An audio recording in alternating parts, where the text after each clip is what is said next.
Over the past 2.5 years, our community has been on edge.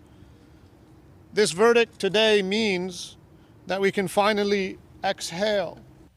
A verdict for the man who ran down and killed 4 members of a Muslim family. Tonight, Nathaniel Veltman guilty of 4 counts of first-degree murder and 1 count of attempted murder.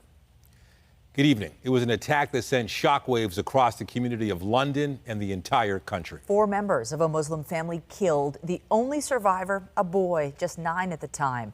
Today, guilty verdicts for the man who carried out this horrific crime. CTV's Adrian Gabriel reports. Outside a Windsor, Ontario courthouse, relief for relatives of a family killed in a horrific pickup truck attack more than 2 years ago. To all those involved in the pursuit of justice, we cannot thank you enough. Nathaniel Veltman found guilty of 4 counts of first-degree murder and attempted murder. This verdict represents to us some solace for the crimes that were committed on that fateful day. June of 2021, Veltman drove his truck into the Afzal family in London, Ontario. 4 of them were killed. A 9-year-old was injured but survived.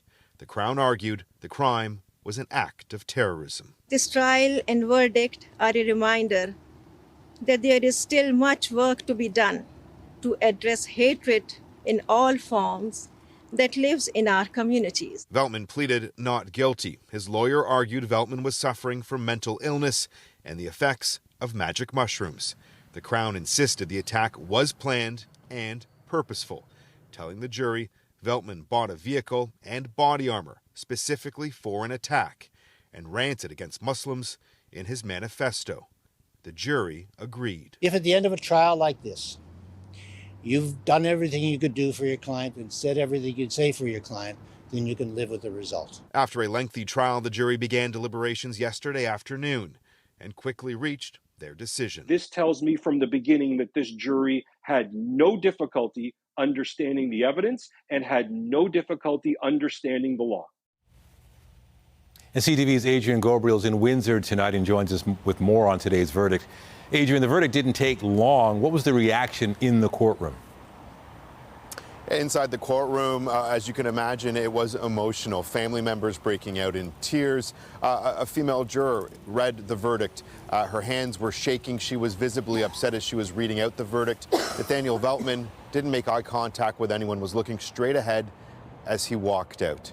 Now outside the courthouse, the family came, including members of the Muslim community. About 15 of them came out together, and they delivered a message, around validation for the pain they have felt for the last 2 years, validation from the justice system, they said, that shows that Muslim lives matter and that there's no place for any hate in our society. And what about the allegation of this being an act of terror? Will that be addressed? It will be. So the jurors had 2 routes that they could have traveled, Nathan, to get to their guilty in first-degree murder. One was whether they felt that this was deliberate, and the other was whether they thought this was an act of terror. Now, they didn't need to share today, nor did they, how they reached their verdict. We will hear from Justice Renee Pomerantz at sentencing. She will say whether this was terror, this was, in fact, an act of terror that led to this verdict. Now, the sentencing will be taking place in London, Ontario. That's at the request of the family that is closer to where many of them live, and they will be delivering victim impact statements for what will, again, be another emotional day. All right, CTV's Adrian Gabriel in Windsor. Thank you. Thank you. And our coverage continues online. You can read more about the trial, including details of the case the jury didn't hear. You can find it at ctvnewstoronto.ca. To a tragic development in the death of a man in Peel region. His body found inside a tent next to a shelter. And today we learned he was an asylum seeker looking to Canada for help. CTV's Beth McDonnell is live in Mississauga tonight. Beth, this case is so sad, reigniting concerns about the refugee crisis, especially as the cold months approach. It is, Michelle, especially since I spoke with one asylum seeker today who told me many of the people arriving don't know where to turn for help. Set up under hydro towers next to a shelter along a busy Mississauga street, there are tents. Across Peel Region, officials say up to 150 people sleep outside every night. And on Wednesday, one of them, an asylum seeker, died. This in a country as prosperous as Canada, in a region as prosperous as the GTA and Peel Region, it is beyond comprehension that we've allowed this to happen. Brampton Mayor Patrick Brown standing alongside Mississauga's acting mayor, housing officials and community members say since July the situation in Peel has reached a crisis and need the federal government to step up with money and a plan. They say right now there are 1,200 claimants being sheltered in Peel, making up 68% of the total system. Typically, they use 5% of spaces, a situation costing $3.5 million every month. It's so unfortunate. Rashid Asifa says he came to Canada a month ago from northern Nigeria, where safety is a concern. He says he doesn't have a shelter space himself, but does get taken in by a nearby church at night to stay warm and spends the day around the shelter and tents. But majority of people don't know. They just come here thinking once they get to this site, they will get an accommodation. Officials say as a result of Peel's do not turn away policy, their shelter system is overflowing. While the region has been securing hotels, they've now reached an occupancy rate of 320% and are even looking at booking commercial space to accommodate the influx. I am so full of anger and disappointment. Officials say most of the claimants in Peel are coming from Africa into Canada overland. Volunteers and others who have been engaged in the issue since the summer are outraged. I am urging everyone with a heart to come together, to work together, to continue to build this country. No one wants another person sleeping outside to lose their life. Peel police say the man who died was in his 40s. Officials here in Peel say they've had meetings with the federal immigration minister, and now is the time for action. Reporting live, I'm Beth McDonnell. Now back to Michelle and Nathan. Thank you, Beth. And still to come, investigating a murder in Mississauga. A man shot and killed. What witnesses say happened late last night, and the latest from police coming up. We're learning chilling new details about multiple pedestrians struck in North York, a parking lot there yesterday. One of the victims, a woman, was killed. Witnesses are sharing more accounts about what unfolded. This as police confirm a 79-year-old man's been charged with murder. CTV's Mike Walker joins us from the scene on Cassandra Boulevard. Mike. Well, Nathan, Michelle, Toronto police have charged the driver of the vehicle, a 79-year-old Toronto man, with first-degree murder and 2 counts of attempted murder. We spoke with one woman who was among the first on scene after hearing screams for help. A single bouquet of flowers and a sign that reads, "Only love can defeat evil," are placed in the driveway of the North York apartment complex, where a 61-year-old woman was killed and 2 other people injured after police say they were intentionally struck by a vehicle.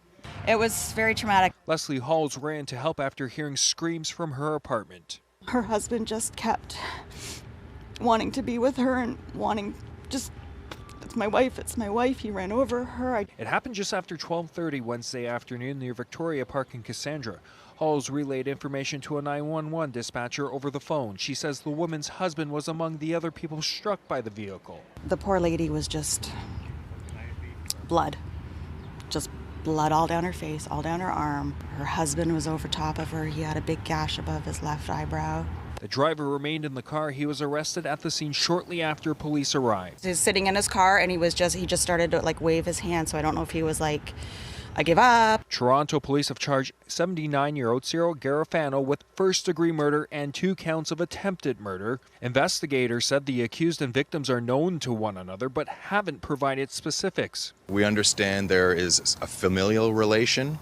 Just affects you, it's tragic. It's tragic that somebody actually can do something like this.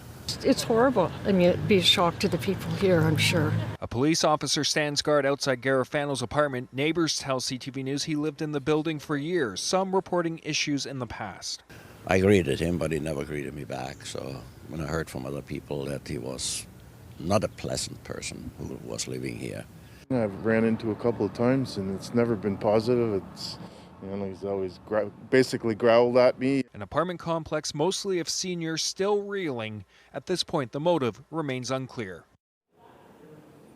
Now, police have not yet released the victim's identity. The accused made a brief appearance in court today. Reporting live, I'm Mike Walker. Michelle, back to you. Thank you, Mike. And a person was struck by a vehicle on the Don Valley Parkway this morning. It happened around 7 in the southbound lanes past the Leaside Bridge. Emergency crews blocked off traffic in that direction for a few hours as they investigated. Officers say they found an abandoned work vehicle on the bridge, and they'd like to speak with anyone who may have been in the area from 6:30 to 6:45 a.m. Still ahead, Ontario is boosting wages for early childhood educators, hoping to ease serious staffing shortages in the rollout of $10 a day daycare. But first, let's take it outside. A live look on this Thursday evening. It was another glorious November day. We had the sunshine. We had the double-digit temperatures once again. However, a change is on the way. Lindsay Morrison is here with a look at the current conditions. Fortunately, the temperatures are going to stick around for a little while longer. Yes, we remain mild through these overnight hours tonight, Michelle. In fact, it is currently 8 degrees in Toronto, a little bit cooler in Pickering and Oshawa at 6, but it's very mild across southwestern Ontario, still 12 degrees in Windsor and Sarnia. We made it to a high of 12 this afternoon here in Toronto, but in the Windsor area, temperatures were close to about 17 degrees. That would have been the record for us to beat. We didn't quite get there. Winds today coming out of the south and the southeast, so that's why things have cooled ever so slightly, but we're not expecting much of a drop from here. In fact, the temperature is actually going to rise through the overnight hours. Could be around 13 degrees by the time we're waking up tomorrow morning, but we've also got some wet weather in the forecast. We're going to talk about that and what's in store for the weekend coming up. For now, Michelle, back to you. Thanks, Lindsay. There are renewed efforts tonight to bring $10 a day childcare to Ontario families. A shortage of workers has been a major stumbling block, so now the government is pledging to pay early childhood educators more. CTV's Queen's Park Bureau Chief Siobhan Morris joins us from Brampton with the details. Siobhan. Well, government documents show Ontario could be short as many as 8,500 early childhood educators by 2026. They're saying that they aren't being paid enough to stay in the profession. Today, the Education Minister announced a plan he hopes will turn that around. A little creativity at the craft table before the Education Minister hit the gas on a plan to boost the pay for registered early childhood educators, a move that could be critical to filling huge staffing gaps, putting the promise of $10 a day daycare at risk. We see this as a way to enable childcare fee reduction by increasing access to the workforce, shoring them up, supporting them as we should. Starting January 1st, entry pay for RECEs was supposed to go up to $20 an hour. Now it'll be close to $24. It is not going far enough. It is not a long-term solution, but it will make a positive impact for a lot of registered early childhood educators. Powell and other advocates had been calling for salary ranges between $30 and $40 an hour. This represents a 19% increase in year one with a commitment to increase wages by $1 per hour, which is commensurate with the agreement we have with CUPE in our schools for those ECs. To prevent them from bolting for schools instead, where they could earn more. But Powell says it's about more than pay. That they can see a full career in this, that there's leadership and growth opportunities. And a lot of those factors are still missing. The details aren't really there. There are plans to help people get into the job more quickly and an ad campaign to show off the profession. We do believe that this comprehensive 5-pillar plan is going to help meet the needs and bridge those gaps to help us achieve 86,000 additional spaces by year 2026. A lot is riding on this plan working. If we don't have those workers in those places are going to be empty, and we're not going to be able to fulfill the $10 a day childcare program successfully, leaving parents in the lurch. Also part of today's announcement is a new requirement for daycares to call parents if their child isn't dropped off at their child care center as usual in the morning. The idea is to prevent children from being left in cars and those tragic instances where we've seen children die. That new regulation comes into effect on January 1st. Reporting live from Brampton, I'm Siobhan Morris. Nathan, back to you. All right, thank you, Siobhan. Some relief is on the way for thousands of commuters in Hamilton. The transit workers' strike appears to be over. Hamilton Mayor Andrew Horwath shared news of a tentative deal earlier today. It would bring an end to job action, which saw some 900 unionized workers walk off the job 1 week ago. There was added pressure because of the Grey Cup being held in Hamilton this coming weekend. Details of the agreement aren't public yet, but transit service should be back to normal tomorrow. With the holiday season approaching, provincial police are launching a new push to keep impaired drivers off the roads. The message for me is simple. If you drink, don't drive. If you drive, don't drink. Let's all get home safely. The OPP kicked off their annual Festive Ride campaign aimed at stopping alcohol and drug impairment behind the wheel.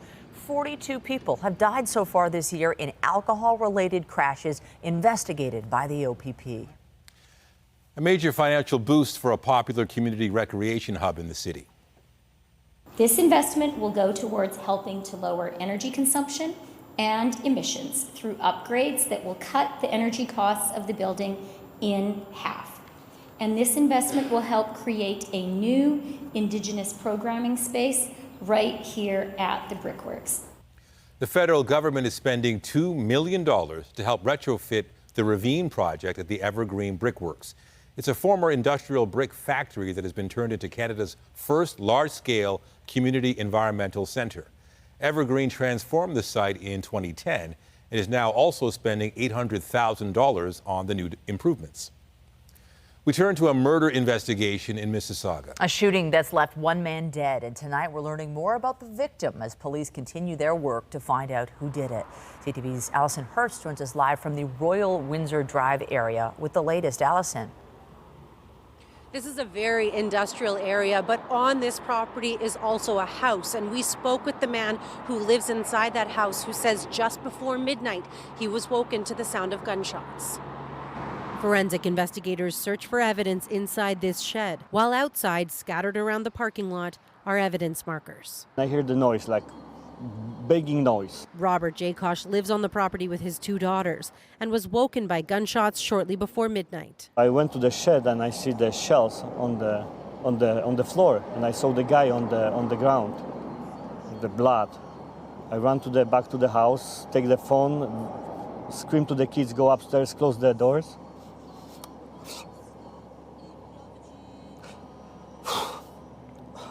Oh, I'm sorry. Jakosh called 911 and tried to help the man until first responders arrived. He was like breathing, but I was like, I know he's dying. Like you can feel it. He was 22, 24, something like. He was a young guy. He just started work, I believe, last week. He was taken to hospital and later died of his injuries. Officers taped off a large area surrounding the home, business, and neighboring field near Royal Windsor Drive and Winston Churchill Boulevard in Mississauga. The investigation is in its infancy, but we do not have any suspect information. The property is owned by a trucking company who, Jakosh says, bought it from his family in September. CTV News spoke with the owner, who declined an interview, but Jakosh says he's seen their security video. Those two guys come from the field to the shed. They just walk in, shoot him, and run away. Jakosh says it was seconds later that he went outside and made the grisly discovery. That was one of the hardest nights of my life. And one he won't soon forget. No arrests have been made, and Peel police say they do not have a suspect description. Reporting live, I'm Allison Hurst. Nathan, back to you. All right, thank you, Allison. Toronto police have laid an arson charge after a 3-alarm fire in the East End yesterday morning.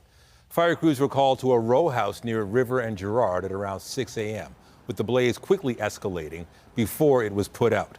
No injuries were reported, and now 41-year-old Janine Hillis, of no fixed address, is charged with arson, endangering life, and failing to comply with the release order. Police are asking anyone with dash cam or surveillance footage from the area to get in touch. In Forest Hill, a neighborhood Starbucks was closed today after it was targeted with graffiti. The words posted on the cafe near Bathurst and Eglinton included Free Palestine and references to the Israel-Hamas war. The vandalism was spotted early this morning. The UJA Federation of Greater Toronto says the perpetrators chose a location with a large Jewish population nearby and called the graffiti anti-Semitic.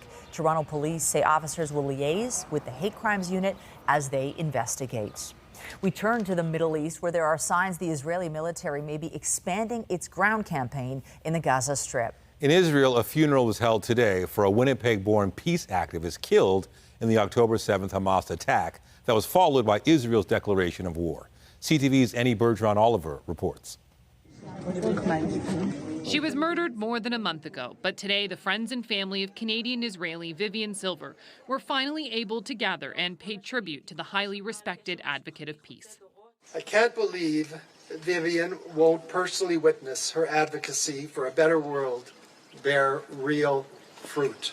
Silver was believed to have been among the roughly 240 people taken hostage by Hamas on October 7th. But 2 days ago, her family learned she had actually been killed when militants stormed her home, Kibbutz Be'eri, where today many community members briefly returned for the first time. They're going to demolish the house, so we're here packing up the house for a better future. Since the war began, more than 1.5 million people have been internally displaced in Gaza, and today Palestinians in parts of southern Gaza received evacuation notices, a sign the ground war there may be expanding, just as internet and phone services collapse due to a lack of fuel. Israel asked us, the citizens of Gaza, to go to the south. We went to the south. Now they're asking us to leave. Where do we go, this man asks. Concerns about the humanitarian crisis are growing, and aid groups inside Gaza's Al-Shifa hospital say they've lost touch with staff, as Israeli military pushed ahead for a second day of what it calls a targeted search of the hospital that it claims was a Hamas headquarters. Medical staff there and Hamas denied those claims. We want urgent help and a ceasefire and doctors and supplies to come in and take over and help, because we are frankly on our knees and begging. Breaking late today, Israel's military says the body of Yehudit Weiss, who was kidnapped last month by Hamas, has been discovered in what they call a building near the Al-Shifa hospital in Gaza. The 65-year-old worked at the kindergarten at Kibbutz Be'eri, where her husband was found dead. Annie Bergeron-Oliver, CTV News, Ottawa. Here at home, another group of evacuees from Gaza arrived in Toronto today, relieved to have made it out. But for many, their thoughts remain with those still stranded. I'm very sad. All the country destroyed. I don't know what will happen to my house, my brothers, my sisters. Maybe they will destroy everything. The new arrivals are among 367 Canadians who have left the Palestinian enclave. They passed through the Rafah border crossing, where global affairs staff are providing assistance. Egypt is giving all evacuees 3 days before they must move on. Today, members of the community were at Pearson Airport to offer their support. They'll be picking up the families. We've got hotels booked for them, so taking them to hotels, giving them vouchers, $500 each person. Also some winter items. We have jackets for them, hats, and things like that, so that they, a lot of them, they're coming with nothing. So we're just trying to help them as much as we can. Global Affairs says 6 Canadian citizens, permanent residents, and family members left the West Bank today. So far, at least 71 have fled the territory. The Prime Minister sat down with several world leaders today at the APEC conference in San Francisco. I want to start by congratulating you again for just tremendous leadership by you and Japan in a very difficult G7 year. The way you have pulled everyone together and been extraordinarily effective has been a benefit for us all. Justin Trudeau met with the Japanese delegation, saying their bilateral relationship has never been closer. During the meetings today, there was discussion about the war in the Middle East, the impact of the war in Ukraine on global food supplies, and climate change. It's a decision that could affect the ban on straws, grocery bags, and takeout containers. The federal court has struck down a cabinet order that listed plastic manufactured items as toxic. The decision indicates the category is too broad and is unreasonable to say all of its items are harmful. A full ban on the sale and export of 6 single-use plastic items is planned by the end of 2025. Saskatchewan has introduced legislation it says would allow it to stop remitting the federal carbon tax on natural gas bills. The bill introduced today would designate the province as the sole registered distributor of natural gas in Saskatchewan. The government announced the decision last month in response to Ottawa's pause on the tax for home heating oil. The federal move largely helps the Atlantic provinces, but Saskatchewan and other provinces have said it's unfair natural gas hasn't been treated similarly. Meanwhile, a new Angus Reid survey found 42% of Canadians polled want the federal carbon tax to be scrapped. 17% would like it to be cut temporarily for the next 3 years, while 25% want a freeze in any subsequent increases. 15% said the tax should continue as planned, with a scheduled price increase next April. In Kentucky, an unusual looking contraption is making people look skyward. A local businessman says he's the second person ever to own one of these. It's a black fly vertical takeoff and landing craft. Basically, it's an aircraft that can lift off without a runway, similar to a helicopter. This one is manufactured by Pivotal, a company out of California. It requires weeks of training at their facility to be allowed to fly one. Coming up on CTV News, it's about to look a lot more like Christmas. The Distillery District is lighting up its massive tree this hour. We'll bring you the illuminating moments from the festive Winter Village later in the newscast.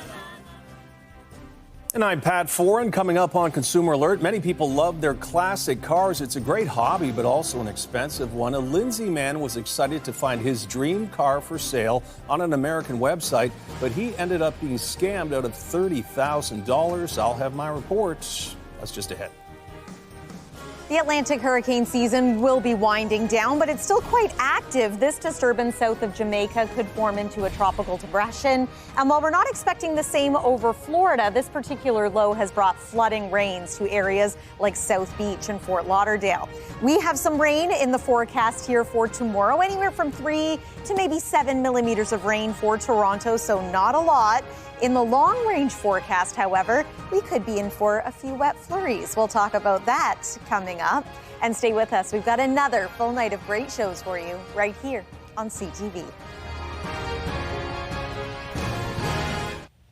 Owning a classic car is a dream for many people, especially for some baby boomers who'd love to have the car from their youth. But owning a vintage automobile is expensive, and if you're looking to buy one, you have to make sure you don't get scammed. Pat Foran has the story on Consumer Alert. Pat. That's right, Michelle and Nathan. The man from Lindsay was trying to find his dream car, and he spotted one on an American website. He was told if he wired the funds, the Pontiac GTO would be delivered right to his door. Instead, he was scammed out of $30,000. Classic cars are now expensive collector's items, and some have almost doubled in value over the past 10 years. This 1966 Pontiac GTO convertible was for sale on an American website for almost $23,000 US. When Gordon Dutton of Lindsay saw the car, he felt he had to have it. Very nice car. I like the appearance of them and the body style. Dutton contacted the seller, who provided photos and information about the car. He was told if he wired the money, about $30,000 Canadian, it would be delivered to his home. That was 5 months ago. We waited on the 8th and it never showed up. Turned out to be a big scam. Dutton used his savings to buy the car and contacted his bank, RBC, hoping to get his money back. But a spokesperson told CTV News many scammers create email addresses and websites that look authentic but aren't real. Once a wire transfer is sent, retrieving the funds is not always possible. And they don't actually have the car. No, they don't have the car. Dave Granger with the Guild of Automotive Restorers has been restoring antique and classic cars for the past 35 years. On the hoist, we have another Mustang, and it's another fastback, but a pretty early one. Granger says, unfortunately, there are many scams involving classic cars to watch out for. People lose their money, cars are never delivered, or the car they get is just not the car they thought they bought. He says when buying any classic car, you need to be extremely cautious. Nothing like seeing a car in person or sending somebody who knows about cars. Granger says many of the scammers don't even have the cars they claim to be selling. They're just stealing photos from legitimate websites. And they use the same photographs over and over again. This is not uncommon. In fact, it's one of the most common forms of scam. And it was so disappointing. That's what happened in Dutton's case. After he was scammed, he found the same Pontiac GTO ad on another website, waiting to scam someone else. And if you're looking for a classic car, also watch out for deals that seem too good to be true. The Pontiac Dutton was looking at for $30,000 would typically sell for $50,000 to $60,000 or more. On your side, I'm Pat Foran. If you have a consumer story idea, email us at alert@ctv.ca. But another mild mid-fall day, but things are going to change soon, so enjoy it now. It can't last forever, and we got to get some messy stuff at some point. Fortunately, it's not snow that we're getting. It's rain because it's still mild. It is still mild. It will be through the night tonight and through the majority of tomorrow, but the temperature is actually going to fall during the day tomorrow. Usually we see the temperature rise in the afternoon, but it'll be a bit of a different story for tomorrow. We do have a cooler weekend ahead, and then our temperature trend looks a little more typical of this point in November for next week. Weather is brought to you by Train, the most reliable heating and cooling brand. It's hard to stop a train. We did have beautiful sunshine earlier today, and we've since seen a bit of an increase in cloud cover. We're forecasting a few clouds through the night tonight. We will remain dry overnight and for part of the morning hours tomorrow. So the active weather that's rolling in isn't so much a morning AM commute situation. Instead, it's more likely that this is going to be impacting us through the afternoon and then early evening. So here's what that looks like. We've got a cold front associated with this low. That's going to cool us down. We're going to switch from southerly to northwesterly winds. And here's the timing. So around 8 a.m., not so much a concern. Will be mostly cloudy. Mid to late morning and then around the noon hour, you can see just how widespread this wet weather is expected to be. Again, not a whole lot of rain. And by the evening hours, it's moving out. But again, behind that front, it is going to be colder. We'll have northwest winds. And then we'll get some clearing into the weekend. So things are actually looking quite decent and lovely. We'll have some sun. You're just going to feel a little bit different when you step outside. It's still 12 degrees right now in Windsor. It's 13 in Wyerton and 15 in Sault Ste. Marie. Even just based on those colors, you can see the ridge of warmth. Tonight, we're going to experience not so low of a low, about 10 as we make our way past midnight, waking up to around 13 degrees, dropping to around 8 for tomorrow afternoon, 5 in the evening, and then 0 for an overnight low into the day on Saturday. This is your weekend forecast. Again, the daytime hours are looking pretty good. We have a 30% chance of showers on Sunday and a little more in the way of cloud.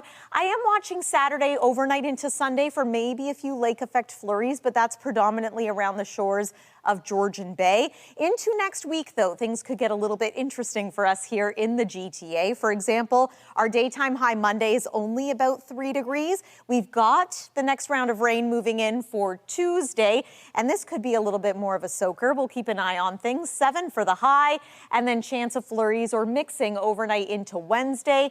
Maybe a few wet flurries on Wednesday, too, with a high of only 2 degrees, maybe only 1 by next Thursday. That's the weather for now. Michelle, I'll send it over to you. Thank you, Lindsay. An Ontario island with a unique history is now officially being conserved to protect its natural beauty. Batchewana Island is the largest undeveloped, privately owned island in Lake Superior, measuring more than 2,000 hectares. Some reports suggest the island was once used as a hideout for U.S. gangster Al Capone back in the 1920s. It was later bought by forestry and investment firms, and the Nature Conservancy of Canada raised more than $7 million to buy it and preserve its flora and fauna. Also tonight, tapping into artificial intelligence to detect the potential for osteoporosis. How a new screening tool is being used in Toronto to catch future health problems before they start. A Kitchener-based company is using artificial intelligence to spot signs of osteoporosis, even in patients who aren't aware they're at risk. And as CTV's health reporter Pauline Chan tells us, the creators hope it'll be the way of the future. Some 2.3 million Canadians live with osteoporosis, and that's only the ones we know about. There are a number of patients who are never screened for osteoporosis and are not necessarily within one of those high-risk groups, and that's where the Row software comes very helpful. For the past year, Sunnybrook Health Sciences has been testing a new software program called Row to do additional analysis on regular x-rays. So you go for an x-ray to rule out pneumonia, and we can use that information to determine maybe you don't have pneumonia, but in fact you have low bone density. Sunnybrook's radiologist-in-chief, Dr. Sean Simon, says the artificial intelligence is far more sensitive than even a trained human eye at detecting signs of osteoporosis. and the patient can then be sent for standard screening for confirmation.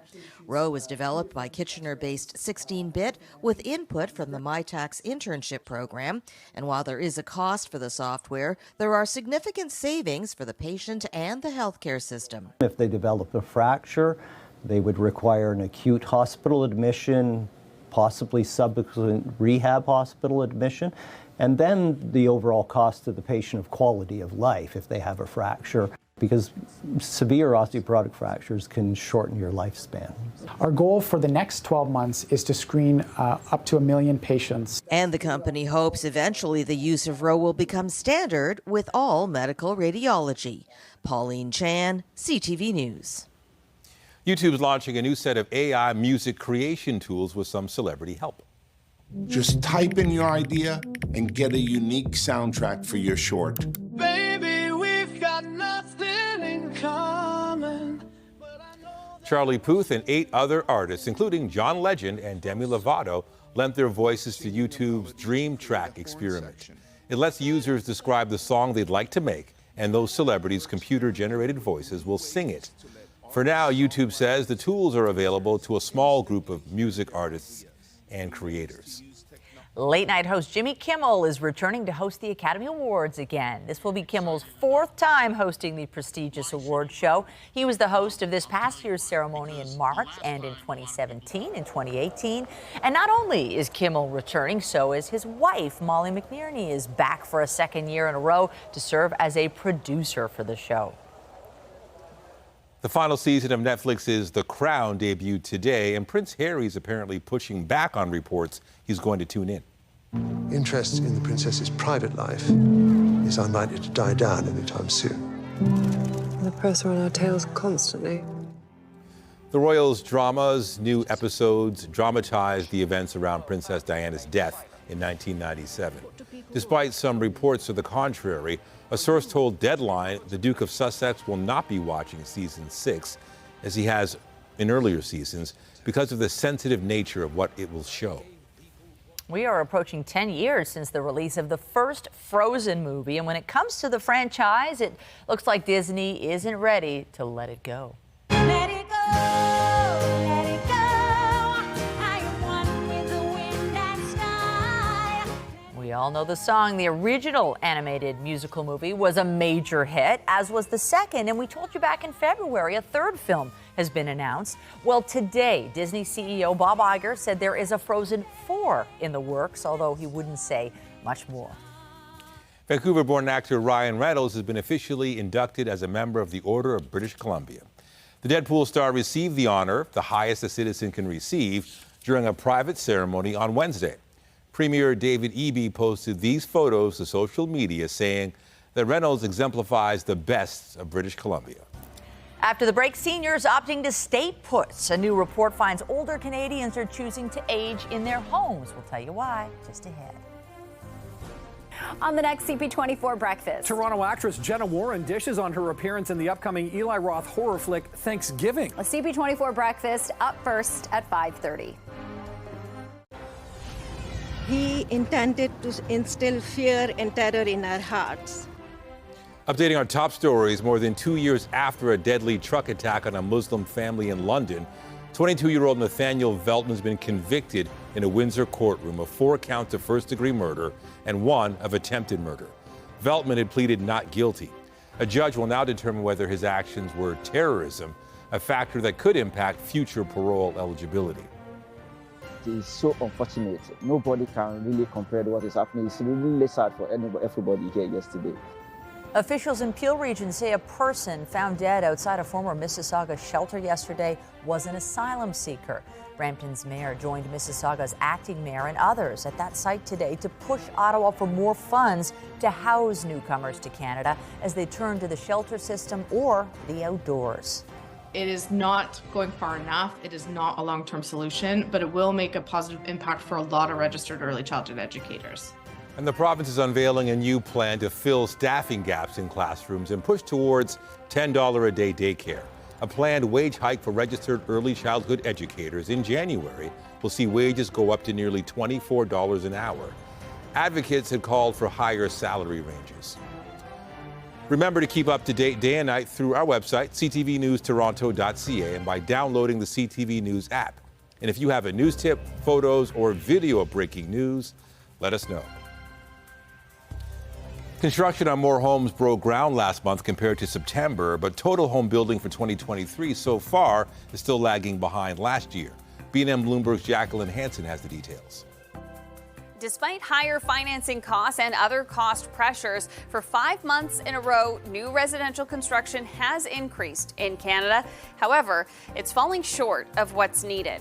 The Canada Mortgage and Housing Corporation says in October, housing starts rose by just 1%. New construction fell in Montreal and Toronto in particular, while it increased in Vancouver. Nationally, so far this year, housing starts are lagging behind last year, down 7%, due to fewer detached homes being built. CMHC's chief economist says Canada needs to find innovative ways to build more housing and close the supply gap in this challenging economic environment. That is the latest in business. I'm Jacqueline Hansen of B&M Bloomberg. On the markets, the Canadian dollar fell 43 points to settle at 72.65 US. American benchmark oil slid 370 to 73.09 a barrel. And the TSX Composite Index lost 4 points to end the day at 20,053. A new report from the Federal Housing Agency shows more seniors are choosing to age in their homes rather than downsizing or selling. The Canada Mortgage and Housing Corporation says there's usually an increase in rental rates as cohorts age, but it's been happening later in life and it is less pronounced than it used to be. The report cited factors like people living longer, some households having more cash on hand than previous generations, and homeowners in urban centers having more options to choose from. In sports, the Raptors were looking for a second straight win when they took on the Milwaukee Bucks last night. Brady the three. Bucket and bucket. The Bucks took an early lead and never looked back. They ended up beating the Raptors 128 to 112. The team will be back on the court Friday to play the Boston Celtics. And the Maple Leafs are getting ready for the first of a pair of games in Sweden. Toronto will play the Detroit Red Wings tomorrow afternoon at Avicii Arena in Stockholm as part of the NHL's Global Series. The team has been there for a few days, getting acclimated to the time change, while also meeting with fans and attending events. The Leafs will also take on the Minnesota Wild Sunday morning before flying back to North America. And to Hamilton now, and the team squaring off in Sunday's Grey Cup are gearing up for the big game. The Winnipeg Blue Bombers practiced today, going through drills ahead of their first championship showdown with Montreal. The Bombers have been to 4 straight Grey Cups and are favorites to take home the trophy this year. TSN spoke to some of the players today, asking one of them, what's your game day routine? Try to sleep as long as I can. Usually that is not too long. 8 hours? Yeah, maybe. I don't know. I have 2 kids, so maybe on the road I'll be able to sleep a bit longer, but usually have a really large breakfast around 9 o'clock, then it's just kind of laying in bed all day, then just kind of going through my notes, then, try to get to the stadium 3 hours before. I'm probably not the best one to ask that question to. This is special. I've been very fortunate to come into such a great organization with great coaches and great teammates and guys that do the right things all the right times. So very special. This is all I really know is making it to the big game at the end of the year. And I know it's not always going to be like this, but very fortunate for these opportunities. The Alouettes also practiced this afternoon. They've been one of the big stories in the playoffs, knocking off Hamilton and the Argos to advance to the final. Just ahead, it's all decorated. Now let there be light. The massive Distillery District tree gets a jolt of electricity. The Winter Village comes alive in moments. And a reminder, the CTV News at 6 podcast is available as a download every weeknight. And a special hello to those of you listening to the newscast live on News Talk 1010.